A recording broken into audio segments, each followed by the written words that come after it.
ಶ್ರೀಗುರುಭ್ಯೋ ನಮಃ ಹರಿ ಓಂ ಸರ್ವವಿಘ್ನಃಪ್ರಶಮನಂ ಸರ್ವಸಿದ್ಧಿಕರಂ ಪರಂ ಸರ್ವಜೀವಪ್ರಣೇತಾರಂ ವಂದೇ ವಿಜಯತಂ ಹರಿಂ ಕರೋತು ಮಮ ಕಲ್ಯಾಣಂ ಹರಿರ್ಹಯಮುಖಾವಿದಃ ಗುರುಶ್ಚ ಮಧ್ವನಾಮಾ ಮೇ ವರದೋಸ್ತು ನಿರಂತರಂ ಸಮಾಶ್ರಯೇತ್ ಗುರುಂ ಭಕ್ತ್ಯಾ ಮಹಾವಿಶ್ವಾಸಪೂರ್ವಕಂ ನಿಕ್ಷಿಪೇತ್ ಸರ್ವಭಾರಾಂಶ್ಚ ಗುರು ಶ್ರೀಪಾದಪಂಕಜೇ. ಅತ್ಯಂತ ಪವಿತ್ರವಾಗಿರುವಂತಹ ಭಗವಂತನ ವಾಣಿಯಾಗಿರುವಂತಹ ಭಗವದ್ಗೀತೆಯ ಅಧ್ಯಯನವನ್ನ ಪ್ರತಿ ವಾರ ಮಾಡ್ತಾ ಇದ್ದೀವಿ. ಕೃಷ್ಣ ಪರಮಾತ್ಮ ಕರ್ಮದ ಬಗ್ಗೆ ಮತ್ತು ಜ್ಞಾನದ ಬಗ್ಗೆ ವಿಶಿಷ್ಟವಾದ ಅತ್ಯದ್ಭುತವಾದ ಮಾಹಿತಿಯನ್ನ ಅರ್ಜುನನ ಮೂಲಕ ನಮ್ಮೆಲ್ಲರಿಗೆ ತಿಳಿಸಿದ್ದಾನೆ. ಇನ್ನು ಈ ಅಧ್ಯಾಯದಲ್ಲಿ ಕರ್ಮಯೋಗ ಮತ್ತು ಕರ್ಮ ಸನ್ಯಾಸ ಅಂತ ಹೇಳ್ತಾರಲ್ಲ, ಅದರ ಮಹತ್ವ ಏನು, ಕರ್ಮವನ್ನು ಬಿಟ್ಟೇ ಬಿಡಬೇಕಾ ಅಥವಾ ಜ್ಞಾನಪೂರ್ವಕವಾಗಿ ಕರ್ಮ ಮಾಡಬೇಕು ಅಂದ್ರೆ ಅದರ ಮಹತ್ವ ಏನು, ಈ ಎಲ್ಲ ಪ್ರಶ್ನೆಯನ್ನ ಕೇಳ್ತಾ ಇದ್ದಾನೆ.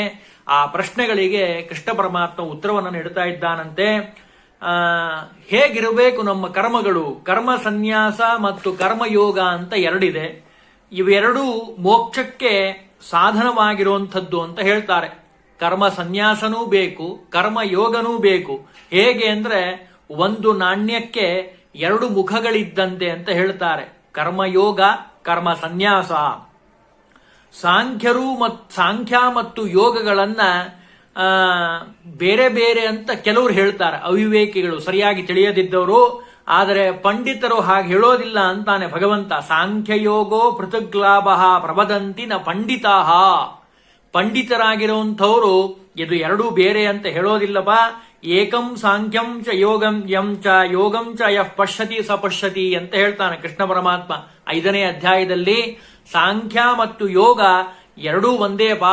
ಜ್ಞಾನಿಗೆ ಯಾರು ಇದು ಎರಡೂ ಒಂದೇ ಅಂತ ತಿಳಿತಾನೋ ಅವನು ನಿಜವಾದ ಜ್ಞಾನಿ, ಅವನಿಗೆ ಒಳ್ಳೆಯ ಸದ್ಗತಿ ಸಿಗಲಿಕ್ಕೆ ಸಾಧ್ಯ ಅಂತ ಹೇಳ್ತಾರೆ.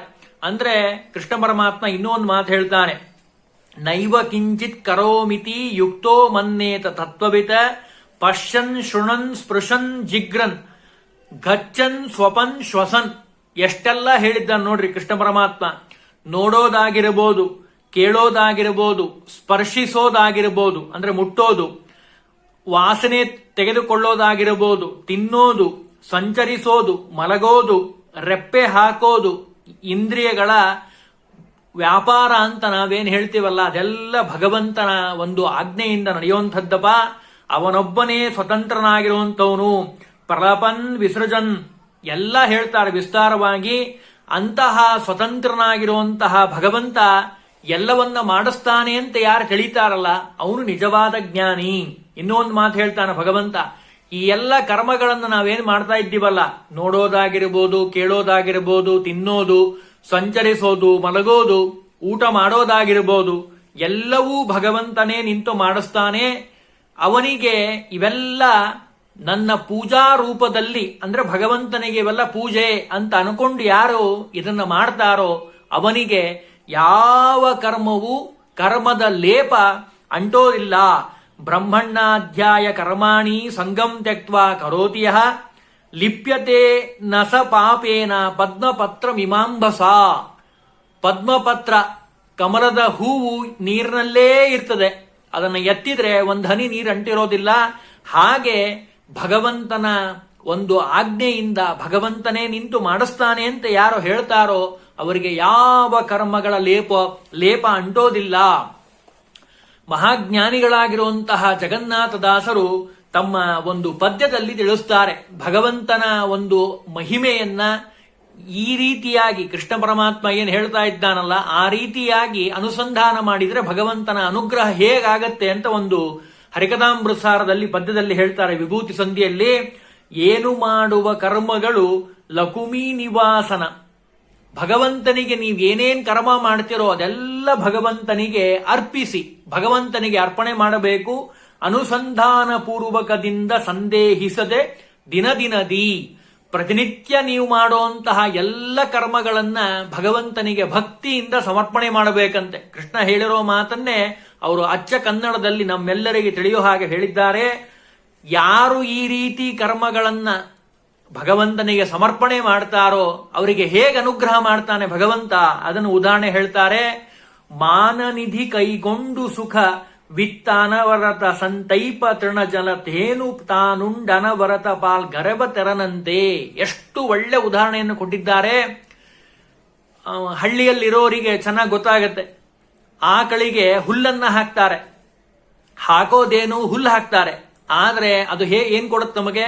ಹಾಲನ್ನ ಕೊಡುತ್ತೆ. ಶುದ್ಧವಾಗಿರುವಂತಹ ಕ್ಷೀರ ನಮಗೆ ಆ ಆಕಳಿಂದ ಹೇಗೆ ದೊರೆಯುತ್ತೋ ಹಾಗೆ ಭಗವಂತ ಶುಭಾಶುಭ ಕರ್ಮಗಳನ್ನ ಭಗವಂತನಿಗೆ ಸಮರ್ಪಣೆ ಮಾಡೋದ್ರಿಂದ ಎಲ್ಲ ನಿಂತು ಭಗವಂತ ಮಾಡಿಸ್ತಾನೆ ಅಂತ ಯಾರು ಸಮರ್ಪಣೆಯನ್ನ ಮಾಡ್ತಾರೋ ಅವರಿಗೆ ಹಾಲನ್ನ ಹೇಗೆ ಕೊಡುತ್ತಲ್ಲ, ತೃಣ ಅಂದ್ರೆ ಹುಲ್ಲನ್ನ ತಿಂದು ಹೇಗೆ ಆಕಳು ಶುದ್ಧವಾದ ಹಾಲನ್ನ ಕೊಡ್ತದೋ ಹಾಗೆ ಭಗವಂತ ನಮ್ಮ ಮೇಲೆ ಅನುಗ್ರಹ ಮಾಡ್ತಾನಪ್ಪ.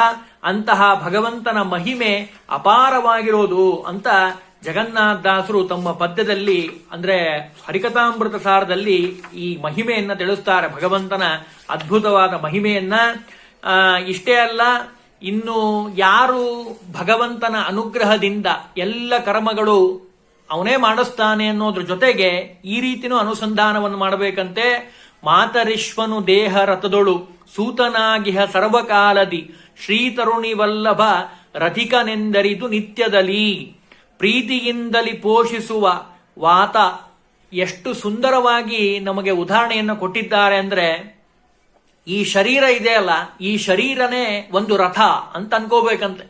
ಈ ರಥದಲ್ಲಿ ಸಾರಥಿ ಬೇಕಲ್ಲ. ಮಾತರಿಶ್ವನು ದೇಹ ರಥದೊಳು ಸೂತನಾಗಿಹ ಪ್ರಣವೋ ಧನುಷರೋಹ್ಯಾತ್ಮ ಬ್ರಹ್ಮತಲ್ ಲಕ್ಷಮುಚ್ಚತೆ ಅಂತ ಉಪನಿಷತ್ತು ಹೇಳ್ತದೆ. ಅದನ್ನೇ ಇಲ್ಲಿ ತಿಳಿಸ್ತಾ ಇದ್ದಾರೆ. ಇಡೀ ಶರೀರವೇ ಒಂದು ರಥ. ಈ ರಥಕ್ಕೆ ಸಾರಥಿ ಯಾರು ಅಂದ್ರೆ ವಾಯುದೇವರು, ರಥಿಕ ಭಗವಂತ. ಶ್ರೀತರುಣಿ ವಲ್ಲಭ ರಥಿಕನೆಂದರಿದು ನಿತ್ಯದಲ್ಲಿ. ಈ ಶರೀರ ಇದೆಯಲ್ಲ, ಇದೇ ರಥ. ಈ ರಥದಲ್ಲಿ ಸಾರಥಿಯಾಗಿರುವಂಥವ್ರು ವಾಯುದೇವರು, ರಥದಲ್ಲಿ ಕೂತಿರುವಂಥವನು ಭಗವಂತ ಅಂತ ಹೇಳಿ ಎಲ್ಲ ಕರ್ಮಗಳನ್ನ ಪ್ರೀತಿಯಿಂದಲಿ ಪೋಷಿಸುವ ಭಗವಂತನಿಗೆ ಸಮರ್ಪಣೆಯನ್ನ ಮಾಡಬೇಕಂತೆ. ಎಲ್ಲ ಕರ್ಮಗಳನ್ನ ಈ ತನುವಿನೋಳ್ ಮಮತೆ ಈ ರೀತಿ ಅನುಸಂಧಾನ ಮಾಡಿ, ಈ ತನುವಿನೋಳ್ ಈ ಶರೀರದ ಮೇಲೆ ಮಮತೆಯನ್ನ ಬಿಟ್ಟವನೇ ಮಹಾಯೋಗಿ. ಅವನನ್ನ ಮಹಾಯೋಗಿ ಅಂತ ಕರೀತಾರಪ್ಪ. ಕೃಷ್ಣ ಪರಮಾತ್ಮನ ಮಾತು ಅದೇ. ಆ ಮಾತನ್ನೇ ಜಗನ್ನಾಥದಾಸರು ತಮ್ಮ ಹರಿಕಥಾಮೃತ ಸಾರದಲ್ಲಿ ಹೇಳಿದ್ದಾರೆ. ಯಾರು ಈ ರೀತಿಯಾಗಿ ಭಕ್ತಿಯಿಂದ ಭಗವಂತನ ಸ್ಮರಣೆಯನ್ನ ಮಾಡ್ತಾರೋ, ಎಲ್ಲ ಕರ್ಮಗಳು ಭಗವಂತ ಮಾಡಿಸ್ತಾನೆ ಅಂತ ಅಂತಾರೋ ಅವರಿಗೆ ಎಲ್ಲ ರೀತಿಯಿಂದ ಭಗವಂತ ಅನುಗ್ರಹವನ್ನ ಮಾಡ್ತಾನೆ ಅಂತ ಕೃಷ್ಣ ಪರಮಾತ್ಮ ಇಲ್ಲಿ ತಿಳಿಸ್ತಾ ಇದ್ದಾನೆ. ಮನವಚನ ಕಾಯಕ ಪ್ರದಕ್ಷಿಣೆ ಅನುದಿನದಿ ಸರ್ವತ್ರ ವ್ಯಾಪಕ. ನಾವು ಮಾಡುವಂತಹ ಓಡಾಟ ಆಗಿರಬಹುದು, ಊಟ ಮಾಡೋದಾಗಿರ್ಬೋದು, ಕೃಷ್ಣ ಪರಮಾತ್ಮ ಅದನ್ನೇ ಹೇಳ್ತಾ ಇದ್ದಾನೆ ಅರ್ಜುನನಿಗೆ. ಅದೆಲ್ಲವೂ ಭಗವಂತನಿಗೆ ಸಮರ್ಪಣೆ ಆಗ್ಲಿ ಅನ್ನುವಂತಹ ಒಂದು ಅದ್ಭುತವಾದ ಮನಸ್ಸಿನಿಂದ ಅದನ್ನ ಸಮರ್ಪಣೆಯನ್ನ ಮಾಡಬೇಕಪ್ಪ. ಇಲ್ಲಿ ನಮಗೊಂದು ಪ್ರಶ್ನೆ ಬರ್ತದೆ, ಹೌದ್ರಿ ಮಾಡಬೇಕು ನೀವು ಹೇಳ್ತೀರಿ ಭಗವಂತನ ಸ್ಮರಣೆಯನ್ನ. ಸಂಸಾರದಲ್ಲಿ ಇದ್ದೀವಲ್ಲ ನಾವೆಲ್ಲ, ಯಾವಾಗಲೂ ಒಂದಲ್ಲ ಒಂದು ಸಮಸ್ಯೆಯಲ್ಲೇ ಮುಳುಗಿ ಹೇಳ್ತಾ ಇದ್ದೀವಿ. ಇಂತಹ ಸಮಸ್ಯೆಯಲ್ಲೂ ನಾವು ಭಗವಂತನ ಸ್ಮರಣೆಯನ್ನ ಮಾಡಲಿಕ್ಕೆ ಸಾಧ್ಯನಾ ಅಂತ ಪ್ರಶ್ನೆಯನ್ನ ಕೇಳಿದ್ರೆ ಅದಕ್ಕೆ ಲೌಕಿಕವಾದ ಒಂದು ಉದಾಹರಣೆಯನ್ನ ಕೊಡ್ತಾರೆ. ಪ್ರತಿನಿತ್ಯ ಪ್ರತಿ ಕ್ಷಣ ನಾವು ಉಸಿರಾಟವನ್ನ ಮಾಡ್ತಾನೆ ಇರಬೇಕು, ಅಂದ್ರೆ ನಾವು ಬದುಕಿರ್ತೀವಿ. ಹೌದಾ? ಯಾವತ್ತು ನಮ್ಮ ಉಸಿರು ನಿಲ್ಲುತ್ತೋ ಅವತ್ತು ನಾವು ಸತ್ತಿದ್ದೀವಿ ಅಂತ ಅರ್ಥ. ಹಾಗೆ ಇನ್ನೂ ಒಂದು ಅಂದ್ರೆ ಉಸಿರಾಟ ಮಾಡೋದು ಎಷ್ಟು ಮುಖ್ಯ ಅಂತ ಕೇಳಿದ್ರೆ, ಒಂದು ಗಾಡಿಯನ್ನ ಓಡಿಸುವಂತಹ ಚಾಲಕ ಏನಿದ್ದಾನಲ್ಲ ಅವನು ಪ್ರತಿಕ್ಷಣ ಉಸಿರಾಟವನ್ನೂ ಆಡಬೇಕು, ಜೊತೆಗೆ ಆ ಗಾಡಿಯನ್ನು ನಿಯಂತ್ರಣ ಮಾಡಬೇಕು. ಇಲ್ರಿ ನಾನು ಕೇವಲ ಉಸಿರಾಡ್ತಾ ಇರ್ತೀನಿ, ಗಾಡಿ ನಿಯಂತ್ರಣ ಮಾಡೋದಿಲ್ಲ ಅಂದ್ರೆ ಏನಾಗತ್ತೆ? ಆಕ್ಸಿಡೆಂಟ್ ಆಗತ್ತೆ. ಇಲ್ಲ ನಾನು ಬರೇ ಗಾಡಿಯನ್ನ ಮಾತ್ರ ಓಡಿಸ್ತಾ ಇರ್ತೀನಿ, ನಾನು ಉಸಿರಾಡೋದೇ ಇಲ್ಲ ಅಂದ್ರೆ ಅವನೇ ಸತ್ತು ಹೋಗ್ತಾನೆ. ಅಂದ್ರೆ ಗಾಡಿಯನ್ನು ನಿಯಂತ್ರಣ ಮಾಡೋದು ಎಷ್ಟು ಅವಶ್ಯಕನೋ ಅಷ್ಟೇ ಮುಖ್ಯ ನಿಯಂತ್ರಣ ಮಾಡುವಂಥದ್ದು. ಅಂದ್ರೆ ಅವನು ಮಾರ್ಗವನ್ನೂ ಗಮನಿಸಬೇಕು, ಸರಿಯಾದ ಮಾರ್ಗವನ್ನ. ಹುಬ್ಬಳ್ಳಿಯಿಂದ ದಾವಣಗೆರೆಗೆ ಹೋಗ್ತಾ ಇದ್ದಾನೆ ಅಥವಾ ಬೆಂಗಳೂರಿಗೆ ಹೋಗ್ತಾ ಇದ್ದಾನೆ ಅಂದ್ರೆ ಆ ಮಾರ್ಗದಲ್ಲಿ ಸರಿಯಾಗಿ ಗಮನ ಕೊಟ್ಟು ಅವನು ಏನ್ ಮಾಡಬೇಕು? ಆ ಮಾರ್ಗವನ್ನು ಅನುಸರಿಸಬೇಕು. ಜೊತೆಗೆ ವಾಹನವನ್ನೂ ನಿಯಂತ್ರಣ ಮಾಡಬೇಕು. ಹೇಗೋ ಹಾಗೆ ಸಾಧಕನಾಗಿರುವಂತಹ ವ್ಯಕ್ತಿ ಜೀವನವನ್ನೂ ಮಾಡಬೇಕು, ಅದರ ಜೊತೆಗೆ ಸಾಧನೆಯನ್ನು ಮಾಡಬೇಕಪ್ಪ. ಯಾವುದೇ ಕಾರಣಕ್ಕೂ ಬಿಡೋ ಹಾಗಿಲ್ಲ. ಯೋಗಿಗಳಾಗಿರುವಂಥವ್ರು ಸ್ವಾತಂತ್ರ್ಯ ಅಭಿಮಾನವನ್ನ ಬಿಟ್ಟು ಆ ಭಗವಂತನೇ ಎಲ್ಲ ಮಾಡಿಸ್ತಾನೆ ಅಂತ ಭಗವದರ್ಪಣ ಬುದ್ಧಿಯಿಂದ ಎಲ್ಲ ಕರ್ಮಗಳನ್ನ ಮಾಡಿದ್ದೇ ಆದ್ರೆ ಅವನು ನಿಜವಾದ ಯೋಗಿ ಅಂತ ಅನಿಸ್ಕೊಳ್ತಾನಪ್ಪ. ನವದ್ವಾರೇ ಪುರೇ ದೇಹಿ ನೈವ ಕುರ್ವನ್ನ ಕಾರಯನ್ ನ ಕರ್ತೃತ್ವಂ ನ ಕರ್ಮಾಣಿ ಲೋಕಸ್ಯ ಸೃಜತಿ ಪ್ರಭು. ಎಷ್ಟು ಸುಂದರವಾಗಿ ಹೇಳ್ತಾ ಇದ್ದಾನೆ ಭಗವಂತ. 9 ಛಿದ್ರಗಳು ನೋಡಂಬಿಗ, ಪುರಂದರದಾಸರ ಮಾತೆ, ಕೃಷ್ಣ ಪರಮಾತ್ಮನ ಮಾತನ್ನ ಪುರಂದರದಾಸರು ಹೇಳಿದ್ದಾರೆ. ಅಂಬೀಗ ನಾ ನಿನ್ನ ನಂಬಿದೆ. 9 ದ್ವಾರಗಳಿಂದ ಕೂಡಿರುವಂಥದ್ದು. ಕಣ್ಣು, ಕಿವಿ, ಮೂಗು, 6 ದ್ವಾರಗಳು, ಬಾಯಿ, ಪಾಯು ಮತ್ತು ಉಪಸ್ಥ, ಒಟ್ಟು 9 ದ್ವಾರಗಳಿಂದ ಕೂಡಿರುವಂಥದ್ದು. ಈ ದೇಹವೇ, ಶರೀರವೇ ಒಂದು ಪಟ್ಟಣ. ಇಲ್ಲೆಲ್ಲಾ ಕರ್ಮಗಳನ್ನ ತಾನಾಗೆ ಏನು ನಡೀಲಿಕ್ಕೆ ಸಾಧ್ಯ ಇಲ್ಲ, ಎಲ್ಲ ಭಗವಂತ ನಿಂತು ಮಾಡಿಸ್ತಾನೆ ಅಂತ ಯಾರು ತಿಳ್ಕೊಂತಾರೋ, ನ ಕರ್ತೃತ್ವಂ ನ ಕರ್ಮಾಣಿ ಅನ್ಕೊಂತ ಇರ್ತಾನೆ ವ್ಯಕ್ತಿ, ನಾನೇ ಎಲ್ಲ ಮಾಡಿದ್ದು, ನನ್ನಿಂದನೇ ಎಲ್ಲ, ಯಾವುದು ನನ್ನಿಂದ ಆಗ್ಲಿಕ್ಕೆ ಸಾಧ್ಯ ಇಲ್ಲ. ತೇನ ವಿನಾ ತೃಣಮಪಿ ಚಲತಿ ಅಂತ ಹೇಳದ ಹಾಗೆ ಎಲ್ಲದರ ಮೇಲೆ ನಾವು ಇಂಡಿಪೆಂಡೆಂಟ್ ಅಂತ ನಾವು ಅನ್ಕೊಂಡಿದ್ದೀವಿ. ಯಾವ ವಿಷಯದಲ್ಲೂ ನಾವು ಡಿಪೆಂಡೆಂಟ್, ಎಲ್ಲ ವಿಷಯದಲ್ಲಿ ಯಾವ ವಿಷಯದಲ್ಲೂ ಇಂಡಿಪೆಂಡೆಂಟ್ ಇಲ್ಲೇ ಇಲ್ಲ. ನೀರು ಬರಲಿಲ್ಲ ಅಂದ್ರೂ ಬರಸ್ಲಿಕ್ಕೆ ಬರಲ್ಲ, ಮಳೆ ಬಂತು ಜೋರಾಗಿ ನಿಲ್ಲಿಸ್ಲಿಕ್ಕೆ ಬರಲ್ಲ, ಕರೆಂಟ್ ಹೋಗಿದೆ ಹತ್ತಿಸ್ಲಿಕ್ಕೆ ಬರಲ್ಲ. ಯಾವುದರಲ್ಲೂ ನಾವು ಇಂಡಿಪೆಂಡೆಂಟ್ ಆಗಲಿಕ್ಕೆ ಸಾಧ್ಯನೇ ಇಲ್ಲ. ಯಾಕೆ ಅಂದ್ರೆ ಭಗವಂತ ಮಾತ್ರ ಇಂಡಿಪೆಂಡೆಂಟ್, ಸ್ವತಂತ್ರ ವ್ಯಕ್ತಿ ಅಂದ್ರೆ ಭಗವಂತ ಮಾತ್ರ. ನಾವೆಲ್ಲ ಅಸ್ವತಂತ್ರರಾಗಿರುವಂತವ್ರು. ಅದನ್ನ ಕೃಷ್ಣ ಪರಮಾತ್ಮ ಗೀತೆಯಲ್ಲಿ ತಿಳಿಸ್ತಾ ಇದ್ದಾನೆ. ನ ಕರ್ತೃತ್ವಂ ನ ಕರ್ಮಾಣಿ ಲೋಕಸ್ಯ ಸೃಜತಿ ಪ್ರಭು. ಈ ಬ್ರಹ್ಮಾಂಡವನ್ನ ಸೃಷ್ಟಿ ಮಾಡಿರುವಂತಹ ಅವನು ಭಗವಂತ. ಅಸ್ವತಂತ್ರನಾಗಿರುವಂತಹ ಜೀವ ತಾನಾಗೆ ಕರ್ಮಗಳನ್ನ ಮಾಡಲಿಕ್ಕೆ ಸಾಧ್ಯ ಇಲ್ಲ, ಇತರರಿಂದನೂ ಮಾಡಿಸ್ಲಿಕ್ಕೆ ಬರೋದಿಲ್ಲ. ಅದನ್ನು ಬಹಳ ಹೇಳ್ತಾನೆ. ಮುಖ್ಯವಾಗಿ ತಾನಾಗೆ ಫಲವನ್ನ ಮಾಡಿದ್ದೇನ್ರಿ ನಾನು, ಫಲ ಕೊಟ್ಬಿಡ್ರಿ ಅಂತ ಅದನ್ನು ಕೇಳಲಿಕ್ಕೆ ಬರೋದಿಲ್ಲ, ಇತರರಿಗೂ ಕೊಡ್ಲಿಕ್ಕೆ ಬರಲಿಕ್ಕೆ ಸಾಧ್ಯ ಇಲ್ಲ. ಭಗವಂತ ಜೀವರಿಗೆ ಕ್ರಿಯಾ ಸಾಧನವನ್ನ, ಸ್ವಾತಂತ್ರ್ಯವನ್ನ ನೀಡಿಲ್ಲ. ಕರ್ಮಾಚರಣೆಯನ್ನ ಮಾಡಲಿಕ್ಕೆ ಅನುಗ್ರಹ ಮಾಡಬೇಕು, ಅದರಲ್ಲೂ ಸ್ವತಂತ್ರ ಇಲ್ಲ. ಅದು ಭಗವಂತನ ಅನುಗ್ರಹದಿಂದನೇ ಆಗುವಂಥದ್ದು. ಇಂತಹ ಜ್ಞಾನಿಯನಿದ್ದಾನಲ್ಲ, ಅದನ್ನು ಹೇಳ್ತಾರೆ, ಜೀವ ತಾನಾಗೆ ಯಾರ ಪಾಪವನ್ನಾಗ್ಲಿ ಪುಣ್ಯವನ್ನಾಗ್ಲಿ ಕಳೀಲಿಕ್ಕೆ ಸಾಧ್ಯ ಇಲ್ಲ, ಪುಣ್ಯವನ್ನು ಕೊಡ್ಲಿಕ್ಕೂ ಸಾಧ್ಯ ಇಲ್ಲ. ಎಲ್ಲ ಭಗವಂತನ ನಿಂತು ಮಾಡಿಸುವಂಥವನು. ಈ ರೀತಿಯಾಗಿರುವಂತಹ ಶುದ್ಧವಾದ ಜ್ಞಾನವನ್ನ ಯಾರು ಪಡೀತಾರೋ ಅವರಿಗೆ ಭಗವಂತನ ವಿಶೇಷವಾಗಿ ಅನುಗ್ರಹ ಆಗತ್ತೆ. ಜ್ಞಾನಿ ಅಂತ ಯಾರನ್ನು ಕರಿಬೇಕಪ್ಪ ಅಂತ ಕೇಳಿದ್ರೆ, ವಿದ್ಯೆ ಆಗಿರಬಹುದು, ವಿನಯ ತುಂಬಿರುವಂತಹ ಬ್ರಾಹ್ಮಣ ಆಗಿರಬಹುದು, ಅಥವಾ ಹಸು ಆಗಿರಬಹುದು, ನಾಯಿ ಆಗಿರಬಹುದು, ಶ್ವಪಾಕ ಆಗಿರಬಹುದು, ಇವರಲ್ಲೆಲ್ಲರಲ್ಲೂ ಭಗವಂತ ಒಂದೇ ತೆರನಾಗಿ ಅಂತರ್ಯಾಮಿಯಾಗಿ ನೆಲೆಸಿದ್ದಾನೆ ಅಂತ ಯಾರು ತಿಳಿತಾರೋ ಅವನೇ ನಿಜವಾದ ಪಂಡಿತ ಅಂತಾನೆ ಭಗವಂತ. ಇದು ಈ ಶ್ಲೋಕನು ಭಾರಿ ಪ್ರಖ್ಯಾತವಾಗಿರುವಂಥದ್ದು. ವಿದ್ಯಾ ವಿನಯ ಸಂಪನ್ನೆ ಬ್ರಾಹ್ಮಣೇ ಗವಿಹಸ್ತಿನಿ ಶುನೀಚೈವ ಶ್ವಪಾಕೇಚ ಪಂಡಿತ ಸಮದರ್ಶಿನಃ.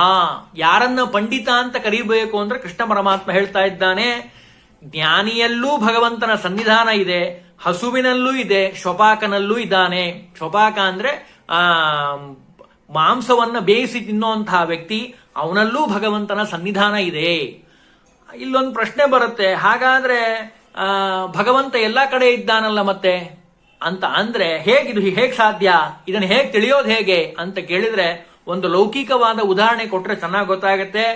ನಮ್ಮ ಮನೆಯಲ್ಲಿರುವಂತಹ ಬಲ್ಬ್ ಆಗಿರ್ಬೋದು, ಅಥವಾ ಒಗೆಯುವಂತಹ ಯಂತ್ರ ವಾಷಿಂಗ್ ಮಿಷಿನ್ ಆಗಿರ್ಬೋದು, ಶೈತ್ಯ ಯಂತ್ರ ಫ್ರಿಡ್ಜ್ ಆಗಿರ್ಬೋದು, ಹೀಟರ್ ಆಗಿರ್ಬೋದು, ಎಲ್ಲ ಕಡೆ ಕರೆಂಟ್ ಬೇಕೇ ಬೇಕು. ವಿದ್ಯುತ್ ಸಾಧನಗಳು ಅಂತ ಅದಕ್ಕೆ ಕರೀತಾರೆ ಸಾಮಾನ್ಯವಾಗಿ.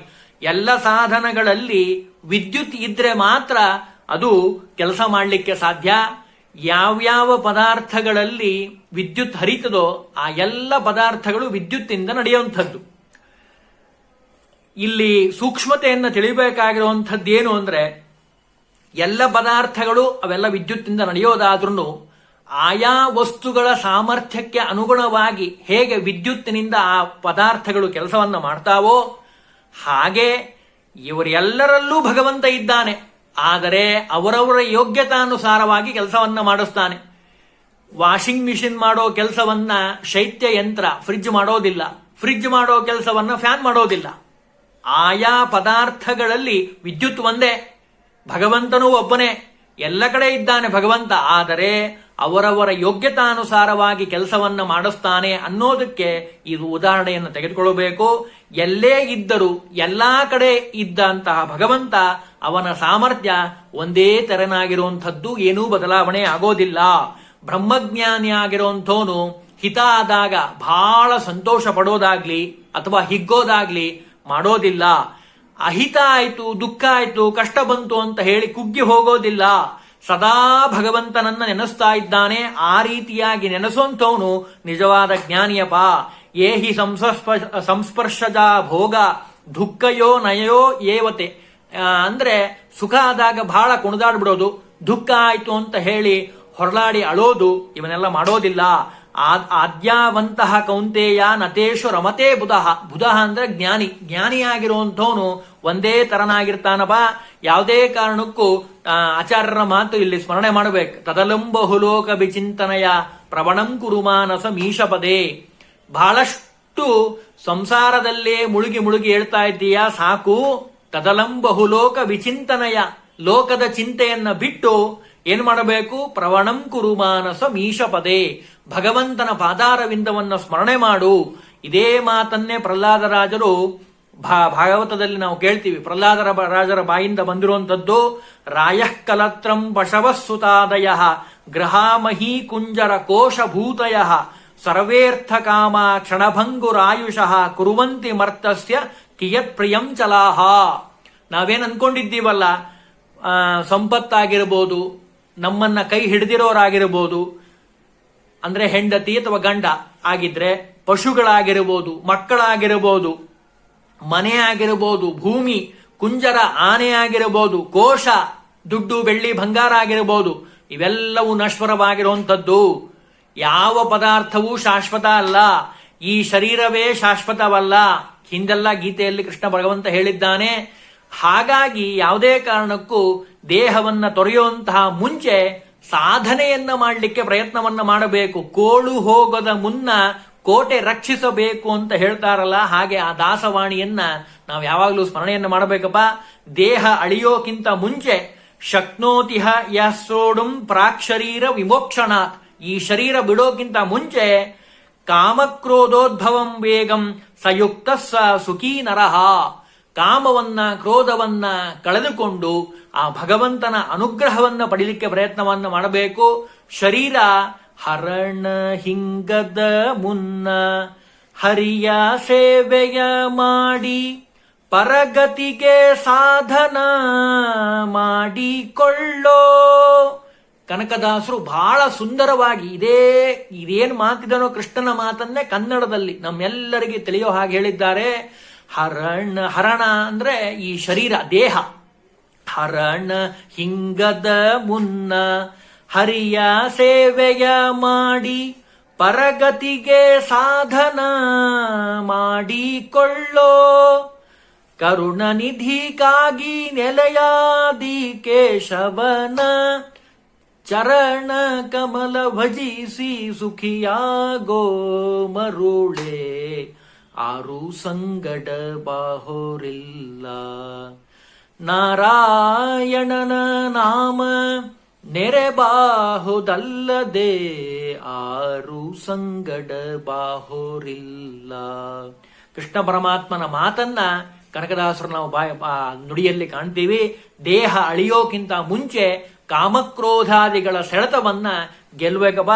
ಯೋಗಿಯಾಗಿರುವಂಥವನಿಗೆ ಮಾತ್ರ ಅಭಿಮಾನ ತ್ಯಾಗವೇ ನಿಜವಾದ ಮೋಕ್ಷಕ್ಕೆ ಸಾಧನ.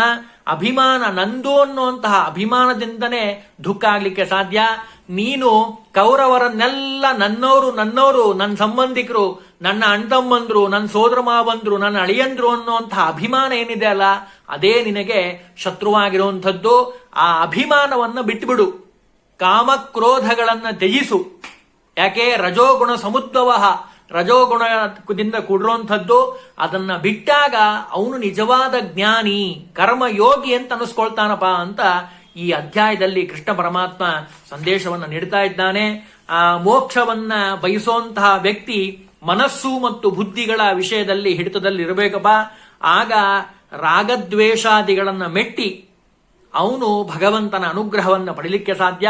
ಸಮಸ್ತ ಪ್ರಾಣಿಗಳಲ್ಲಿ ಸಮಸ್ತ ವಸ್ತುಗಳಲ್ಲಿ ಭಗವಂತ ಇದ್ದಾನೆ, ಅವನೇ ಸ್ವಾಮಿ, ಅವನೇ ಎಲ್ಲ ನಿಂತು ಮಾಡಿಸ್ತಾನೆ ಎನ್ನುವಂತಹ ಅನುಸಂಧಾನ ಪೂರ್ವಕವಾಗಿ ಯಾರು ಮಾಡ್ತಾರೋ ಅವರು ಮೋಕ್ಷಕ್ಕೆ ಅರ್ಹರಾಗ್ತಾರಪ್ಪ ಅಂತ ಈ ಗೀತೆಯಲ್ಲಿ ಅಹಂ ಹಿ ಸರ್ವಯಜ್ಞಾನ ಸುಂದರವಾದ ಶ್ಲೋಕ, ಪ್ರತಿನಿತ್ಯ ಹೇಳಬೇಕಾಗಿರುವಂತಹ ಶ್ಲೋಕ. ಅಹಂ ಹಿ ಸರ್ವಯಜ್ಞಾನಾಂ ಭೋಕ್ತಾ ಚ ಪ್ರಭುರೇವ ಚ. ಎಲ್ಲ ಯಜ್ಞಗಳಲ್ಲಿ ಆ ಯಜ್ಞಾಂತರ್ಯಾಮಯಾಗಿ ಯಜ್ಞ ರೂಪದಿಂದ ಇರುವಂಥವ್ ನಾನೇ. ನತು ಮಾಂ ಅಭಿಜಾನಂತಿ ತತ್ವೇನ ಶಶ್ಚವಂತಿ ತೇ. ಅಂದ್ರೆ ಸಾಮಾನ್ಯರಿಗೆ ಗೊತ್ತಾಗೋದಿಲ್ಲ, ಜ್ಞಾನಿಯಾದವನು ನನ್ನನ್ನು ತಿಳಿತಾನೆ ಅಂತ ಕೃಷ್ಣ ಪರಮಾತ್ಮನ ಸಂದೇಶ.